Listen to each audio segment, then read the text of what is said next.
Welcome to the AEN Stories channel. I used to say our city runs on coffee, potholes, and secrets. Coffee to keep you upright, potholes to keep your mechanic honest, and secrets to keep the newspaper in business. My beat was the part of town where bodega owners know your first name and your worst habit, where squad cars lull babies to sleep and wake dogs into a lifetime of opinions. I'm Detective Sean Parker, 38, former patrol, former narcotics, now major crimes, and a man whose filing cabinets are color-coded purely so I can pretend my life is too. I built a reputation one traffic stop at a time, no shortcuts, no bro deals, no letting a warrant slide because somebody's cousin goes to church with my aunt. Cops will tell you the badge is light when you earn it and heavy when you don't. I kept mine light. I had the kind of IA file you could use as a coaster, one commendation for a gun off the street, another for a kid back to his mother with both arms still attached. Nothing fancy. Just a pile of days I wasn't ashamed of. And then there was Melissa. I met her in the hallway outside a press conference someone thought would make the mayor look taller. She was a beat reporter then, hair up, sleeves rolled, pen doing the nervous click-click you can hear even through political speeches. She asked sharper questions than the TV people and wrote cleaner sentences than anyone had a right to at 29. We fell for each other the way people in our lines of work fall for anything, fast, with suspicion, then deeply, with rules. We made rules. We even wrote some on a napkin one night at Angelo's, no pillow talk about open cases. No off the record in our kitchen. No leaking. Same team, she wrote under that, and drew a tiny heart shaped like a badge. It's probably still in our junk drawer under the rubber bands and an Allen wrench that fits nothing. For the first few years, it worked like a good patrol partnership. She chased a story about a crooked toll lot, I chased a string of burglaries that turned out to be one very ambitious teenager with a skateboard and an alibi problem. We shared rent, chores, and the kind of jokes you can only tell someone who knows what it's like to carry a notebook in a storm. We got married at the courthouse where I spent too much time and then pretended we didn't for a day by driving out to the lake with a battery-powered speaker and a cake that didn't make it home. I believed in her the way you believe in traffic lights, disagree with them on principle, but trust them with your life. The first crack wasn't a thunderclap. It was a draft around a window you thought you'd sealed. Melissa started asking me for context. Not facts, mind you, she knew better. What's the mood in the squad room? She'd say, slicing a tomato with the kind of precision that makes you check your fingers. Are people actually optimistic about the arrest rate? Or, if someone wanted to thread a story about fentanyl through the city council budget, where would you even look? It sounded harmless. It felt married. She's a reporter, asking questions is literally her job. I'd say things like, there's a policy memo out, talk to the PO. Or, we just got a grant, it's public. I kept it vague. I kept it clean. I kept the napkin in my head. Then it shifted. Hey, she said one night, real casual, do you remember that pawn shop search you did last year? The one with the stolen watches? I heard there was a confidential informant, no names, obviously, but what if I wanted to understand the dynamic? She made a circle with her hands, the universal sign for tell me the juicy thing without saying the juicy thing. I laughed it off and kissed her instead. That night, lying in bed, I had the weirdest thought, I have never wanted to tell anyone less. The asks kept coming, smaller and weirder. Is the prosecutor's office understaffed or undermotivated? What's the case number on that guy who sues the city for sport? I can FOIA it faster if I write it right. The first time I said Google is right there, she rolled her eyes and said, God, Sean, I'm just asking where to look. The fifth time, I didn't answer. Sometimes with cops and journalists, it's not the question you hear, it's the silence you notice after. She started guarding her laptop. She started taking calls on the porch when it wasn't porch weather. She started sleeping with her phone face down and her brightness on low, which is what you do when you're either planning a surprise party or a prison break. I told myself it was big news brewing, a corruption bomb she couldn't risk. I told myself I trusted her. Then I stopped telling myself anything and started paying attention. The day it broke, I wasn't even trying to catch her. I was trying to find my charger. The good one.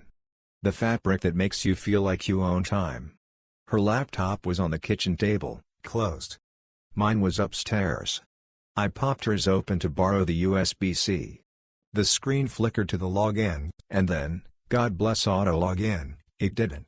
Her desktop bloomed into view, a wallpaper photo of us on the boardwalk in February, both pretending to like wind. I am not a snooper. If you rummage through people for a living, you get a religion about privacy at home. But a notification popped in the corner. New message, A to S. Assistant District Attorney. First initial S. My stomach dropped like an elevator with a grudge. I told myself I would close the lid. I didn't. I clicked. It wasn't one email. It was a thread. Week after week. My wife and an assistant district attorney, Sam Stanton, I knew him, we all knew him, a guy who wears suits that suggest a trust fund and uses problematic as a noun, trading commentary on my cases. Case numbers. Witness initials. Scheduling for grand jury presentations. The kind of stuff you learn not to put in writing unless you enjoy audit season. And then attachments, PDFs labeled like Sam wanted to be caught, draft IND Grady, INT summary C22. Melissa's replies were a mix of questions and analysis. If you push for indictment next Thursday, we can run it with council vote coverage for max eyeballs, she wrote once. Max eyeballs. It read like a strategy deck for ethics class dropouts. Then there was this, from Melissa. 2, A to S. Subject, need him to confirm the stash house location became a dead lead. The body, if I say a detective familiar with the case acknowledged that enough cover? I stood there in our kitchen while the refrigerator hummed like it knew the score, and I realized my marriage was a leak. I scrolled. I scrolled like a man in a horror movie. She'd included screenshots of my calendar, photos of my caseboard from angles I recognized from our hallway, and an export of call logs with numbers I keep in my head and under my hat. I don't know when she took them. I do know I stopped breathing for a few seconds because my lungs needed to file a complaint. That's when I heard the key in the lock. I closed the laptop and tried to remember what my face does when it's not in court. Melissa came in, hair messy from the wind, cheeks pink, a bag in her hand. "Hey," she said, smiling in that way that used to be a relief and now looked like stage lighting. "You home early?" "Yeah," I said. "You too." She set the bag down like it was a prop. "Want tie?" "Sure," I said. "I also want to know why you're emailing Sam Stanton about my cases." Credit to her, she didn't blink. She picked up a menu we've never read because we order the same 3 things, and she said, slow as a paralegal reading a deposition, "If you say one word about who I talked to, I will end your career with a story so fast your union will think it's a drill."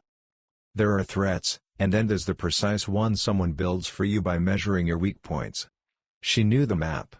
Hostile detective retaliates against wife reporter for doing her job. She could write it in her sleep. Sam would provide a quote about aggressive police culture. The paper would run an op-ed about silencing women. 1,000 strangers would know my badge number by dinner. I felt something hot and stupid crawl up my neck. I also felt something else, like a hand on my shoulder, my father's voice, my sergeant's look right before a door goes in. A sentence assembled itself in my head, square and simple: she crossed the line of the law. I didn't shout. I didn't throw. I nodded like a man who just found the cracked joist and knows he's going to need a jack in an afternoon. "Okay," I said. "Pad thai." She laughed. "You're not serious." "I'm starving," I said, and set the table like a man who wasn't about to take apart his life with a screwdriver and a Form 12B. That night I didn't sleep. I stared at the ceiling and cataloged the cost of every move: my marriage, my reputation, my job. You can never unknow a thing. You can only decide what to do with knowing it. By morning, I had a plan. It looked like every good case plan I've ever written: gather, verify, preserve, present. No ghosting, no grandstanding, no skipping steps. My heart wanted to drive to the newspaper building and shout. My job wanted chain of custody. Step 1, logs. I pulled the router records for our house. Yes, there's a portal. Yes, your ISP keeps everything. Yes, I had the credentials because I'm the person in our relationship who resets things when Netflix spins. I exported connection logs for the last 6 months, device names, timestamps, IP addresses. I matched Melissa's laptop MAC address to outgoing traffic at hours I knew I was at work. Then I looked at the endpoints. Most were predictable: news domains, social, email. Some were not. A few IPs resolved, thank you, whois, to a county domain used by the prosecutor's office, others to a cloud storage service with a folder name I recognized from her email thread. I took screenshots. I printed. I air-gapped a thumb drive like an old man learning to cook. Step 2. Access. I didn't hack anything. I collected what I had a right to collect in my house and my own accounts, my phone records, the calendar I share with myself like a split personality, and a list of every time Melissa had physically been in my office. For that, I asked building security for door logs, badge swipes don't lie, and marriages don't override keycards. I got a list of her visits on days I wasn't there. I paired those with the caseboard photos I'd seen on her machine. The angles matched the vantage point from my doorway. I printed the badge log and felt like a man betraying himself with evidence. Then I put it in the folder anyway. Step 3. Witnesses. Our IT guy, Eddie, is a quiet genius whose wardrobe consists of 6 gray t-shirts and a hoodie he wears like armor. I asked him, hypothetically, if someone were siphoning case summaries through a cloud account, what would the audit trail look like? He said, hypothetically, like a Christmas tree. Later, as a citizen, Eddie would recall a day the AIDA's laptop appeared to push unusually large files to an external drive right before a big indictment decision. He'd remember because he got called after hours to fix a sink. Systems remember even when people forget too. I also talked to our PO, Gloria, because she can smell disaster through drywall. I didn't tell her everything. I asked what a reporter would need to run timing on a DA's charging decision as if it were scripted. A mole, she said, uncapping a pen with a sigh. Or a spouse with a badge and bad judgment. I said nothing. She looked up, then down, then slid a card across the desk with 3 letters on it. If it smells bigger than a nasty op-ed, call them. Step 4. Verification. I asked my neighbor, Carol, the one who walks at ungodly hours and knows who comes and goes like she's running an airport, if she had noticed Melissa out late, early, or unusually dressed for meetings. Carol smiled like she was about to bring a casserole to a stakeout. She had photos. Melissa leaving at midnight with her laptop bag 2 nights before the grand jury day on a case we had all sworn to keep inside a very small circle. Not proof of content. Proof of behavior. Juries like behavior. Every page I printed, I labeled. Every thumb drive I touched, I initialed. Chain of custody isn't romance, but it is love, love of the truth, love of the process, love of the moment in a hearing when the defense attorney has to pick a different tactic.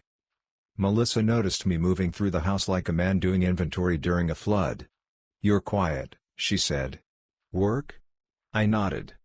"Big case," I said, and we both sat with the double meaning. She still believed she was untouchable. "The paper will protect me," she said one night, apropos of nothing and everything. "We have attorneys who eat cops for breakfast."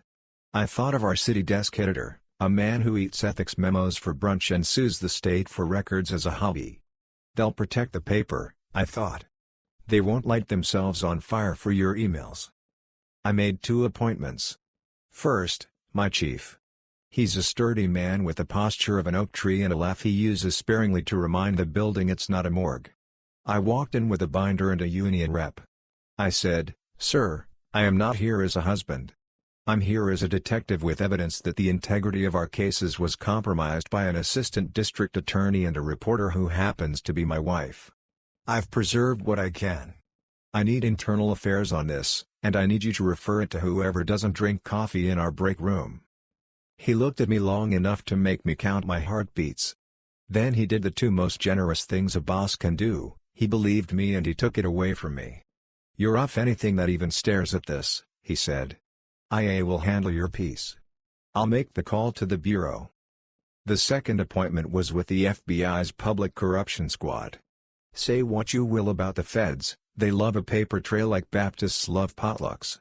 I sat in a room with carpet that's seen better shoes and slid my binder across the table to a woman whose expression never changes because it doesn't need to. "We'll take a look," she said, with the calm of a person who has seen a mayor resign between coffee and lunch. "Don't talk to the press. Don't talk to your wife about the investigation. Don't talk to anyone you used to trust on this. And detective? Good job on the documentation." I felt my lungs restart. It didn't explode. Nothing good ever does. It seeped. The DA's office issued a bland press release about reassignments due to workload. The paper ran a story about possible leaks without names, then a column about the peril of sources with skin in the game. Melissa was placed on administrative leave pending review, which is HR for "we don't want you to touch anything until we figure out if we have to fire you." She came home angry in that hot, brittle way that makes people throw good plates. "You did this," she said. "You let them do this." "I told the truth to the people whose job it is to decide what to do with it," I said. I didn't tell her about the bureau. She'd learn soon enough. The investigation pulled threads like a cat after gift trap. It wasn't just Sam and Melissa. It was a small, sloppy ecosystem, a paralegal who thought sending drafts to his girlfriend made him James Bond, an investigator who liked being liked, a reporter who liked being first more than being right, and an assistant DA who loved his reflection more than his oath. The Bureau doesn't arrest on likes. They arrest on logs. They built a timeline that made my binder look like a children's book. They got warrants for cloud accounts. They found phrases in emails that will be taught in journalism school under don't. They sat Sam Stanton down in a small room with a big clock and watched him try to sell words to people who buy them by the pound. The charges when they came were careful: unauthorized access to law enforcement material, conspiracy to misuse non-public information, obstruction for the part where someone told someone to wipe that folder. The U.S. Attorney's Office did not love the optics, but they loved the case more. The county DA fired Sam before lunch. The paper suspended Melissa and then announced her departure to pursue other opportunities, which is newsroom for this is as gentle as we can make it without lying in print. People asked me if I felt vindicated. I felt like I'd been holding my badge in my teeth for 6 months and finally got to put it back on my chest. Inside the department, there's a very specific quiet when a cop gets caught doing something dumb. There's a different quiet when a cop does something hard and right. I got the second one. Guys I trained with left coffee on my desk without a note. Gloria from PO squeezed my arm in a hallway and said, just loud enough to count as a whisper, "Good." Eddie from IT sent me a link to a router with better logging and a smiley face, which for Eddie is a parade. At home, it was not home for a while. Melissa moved out during the pending review, which saved us both from the worst. Lawyers harvested billable hours from our pain with the efficiency of industrial equipment. We settled like adults who had been children together and would not be again. There are no winners. There is only paperwork. I figured I'd be radioactive for a year. Turns out, the opposite happened. The chief called me in 3 months after the dust landed and stared at my shoes like he was deciding whether to scold them. "Lieutenant's slot is opening," he said. "I want you in it. You'll run a small team and a new initiative with the academy, ethics and case integrity. You'll be the guy who tells rookies how to do this job without making the front page for the wrong reasons." "I'm not a preacher," I said. "You're a detective who wrote a perfect binder," he said. "Preach with that." That's how integrity first started, not as a TED Talk, not as a training video with stock music, just as me and a room of new cops and a whiteboard with 4 words, "Small lies grow felonies." I tell them the story without names. I show them a photo of a router log and a redacted email and a badge swipe record, and then I show them a picture of my wedding day because the truth isn't neat and policy doesn't hold your hand. We meet every other Thursday after PT and before the part where defensive tactics teaches them how not to be idiots. I tell them about chain of custody for evidence and chain of custody for your soul. I tell them that off the record doesn't exist in your living room. I tell them that if a prosecutor ever asks you to just text me the bullet points, you send them to the Discovery portal and copy your sergeant. I tell them to marry people who respect their lines. I tell them that when someone threatens your career to keep you quiet, they just admitted they found the batting cages and want you to hold the ball. One kid, Martinez, 22 years, all enthusiasm, Asked me if I miss the street. Every day, I said. Then I remember 15 years from now, I want to run into you at a grocery store and not cross aisles. The room laughed. Then they got quiet in the way that says they're considering building something inside themselves with that sentence as a stud. People think integrity is a big dramatic word reserved for awards banquets and mission statements. I tell them it's smaller. It's 1,000 tiny decisions you make when no one's looking, plus 5 big ones when everyone is. It's the difference between no comment and here's the public record. It's whether you open your spouse's laptop to borrow a charger and close it again, or, if you can, whether you do the next right thing even if the next right thing ends your kitchen. Sometimes after class I sit in the empty room and breathe like a person learning to like air again. The janitor, Walt, a philosopher trapped in a man who owns too many keys, says, "You're doing good, Lieutenant." I say, "Ask me in 10 years. He says, "No. I'm saying it now." As for Melissa, last I heard she's writing freelance for a trade journal about urban development, which is irony's favorite beat. We don't talk. Not because I hate her. Hate is heavy and my back is not what it was. We don't talk because some bridges aren't for rebuilding, they're for learning the weight limit sign mattered. On Sundays I meet my brother for diner eggs that regret nothing, and he asks me if I'm okay. I tell him the truth in the only way that keeps me honest, more okay than I was. Less okay than I'll be. He buys, because older brothers pay for things when you admit feelings in public. Our city still runs on coffee, potholes, and secrets. But if you watch close, you can see something else, a few more rookies writing a few more things down, a few more prosecutors ceasing the right inbox, a few more reporters remembering that public interest isn't just clicks, it's the boring, beautiful work of earning trust. A couple months into the new job, a kid from Integrity First found me in the hallway holding a report like a live bird. "Sir," she said, "my neighbor asked about a case. Wanted the details. Said she'd make me sound good in a Facebook group if I helped." She swallowed. I didn't. I gave her the link to the public statement and told her to file a request. What did she say? She called me a robot, the kid said, then grinned. I can live with that. Me too, I said. There's a taped-up sign on the Academy whiteboard now, not fancy, just Sharpie on cardstock. It reads, "Integrity First. Not eventually." Under it, I added in smaller letters, "especially when it's inconvenient." The recruits roll their eyes. Then they copy it into notebooks. 10 years from now, maybe their kids will find that notebook and ask what it means. Maybe they'll say, "It means my boss was a pain." Maybe they'll say, "It means I kept my job." Maybe they'll say, "It means a story I never told still turned out right." I drive home the long way sometimes, past the courthouse steps where people rehearse apologies, past the river that doesn't care what we did today, past the bodega where Mr. Alvarez once saved me from a very bad ham sandwich by staring at it until I put it down. I sit on my porch with coffee, watch the dog make enemies with squirrels he will never catch, and I think about the napkin in the drawer. Same team, it says in blue pen that trusted too easily. We weren't. But I still am, same team as the truth, same team as the process, same team as the rookies who are going to do this with more grace than I did because I told them where the tripwire hides. When people ask for a moral, because we're human and we like to pin tidy little tags to messy big boxes, I give them one that fits in a pocket: tell the truth early. Keep receipts. Don't let fear choose your ethics. Then I pour them coffee that could double as evidence and walk them through a world where, if you're careful and stubborn and a little bit lucky, good guys can still keep their badges light. Thank you for listening my story. If you want more raw, real, and gripping stories like this one, subscribe to the AEN Stories channel. Your support keeps these stories alive.